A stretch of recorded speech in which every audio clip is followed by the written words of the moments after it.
अस्सलाम वालेकुम वीवर्स, क्या हाल है। उम्मीद है खैर आफियत से होंगे। वीवर्स, आज की इस वीडियो में मैं आपको बलगमी खांसी के हवाले से काफ़ी अच्छा तरीका बताऊंगा।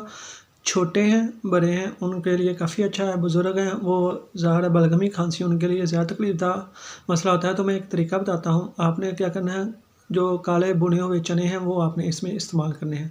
तो कैसे इस्तेमाल करते हैं, रात को सोते वक्त आपने एक मुट्ठी काले भुने हुए चने खाकर ऊपर से एक गिलास गर्म दूध पी लेना है। बस यही इसी का तरीका है। तो इसके और भी फ़ायदे हैं। फेफड़ों में जो जमा हुआ बलगम है वो खारिज हो जाता है, खांसी में भी आराम आता है, सांस भी इससे नहीं फूलता। तो ऐसे बच्चे जो उनको चीज़ें खाने की, बाज़ारी चीज़ें खाने की आदत है, उनकी जगह इन चनों से आप इनके जो काले बुने हुए चने हैं इनसे भर दें। तो इसके अलावा मौसमी अमराज से भी तहफ़्फ़ुज़ भी होता है बच्चों और बुज़ुर्गों को। तो आज की इस छोटी सी वीडियो में मैं इतना सा तरीका बताना चाहता था। तो उम्मीद है आपको अच्छा लगेगा तरीका। मिलते हैं नेक्स्ट वीडियो में, तब तक के लिए अल्लाह हाफ़िज़।